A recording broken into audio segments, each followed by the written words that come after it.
তত্ত্বাবধায়ক সরকার এবং গণভোটের যে বিধানটা ছিল সেটাকে আবার পুনর্বহাল করা হলো আজকে অ্যাপিলেট ডিভিশনের রায়ের মধ্য দিয়ে। হ্যাঁ, এটা ইতিবাচক, কিন্তু একটা জিনিস মাঝখানের সময়টাতে ঘটে গেছে। আমরা আর কোর্টের রায়ের জন্য অপেক্ষায় ছিলাম না। কোর্ট আজকে রায় দিয়েছে যে তত্ত্বাবধায়ক সরকার ফিরে আসলো, কিন্তু বাংলাদেশের জনগণ গণভোটের মধ্য দিয়ে সেই দিনই রায় দিয়েছিল যে বাংলাদেশে একটা নতুন ফর্মুলায় আবারও তত্ত্বাবধায়ক সরকার আসবে।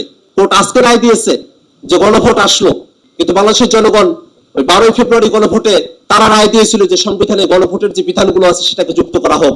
অর্থাৎ আজকে কোর্টের মধ্য দিয়ে যে অর্জন, সেই অর্জনটা কিন্তু বাংলাদেশের জনগণ 12 তারিখে 70% জনগণ সেই অর্জনের পক্ষে তারা কিন্তু ভোট দিয়েছিলেন।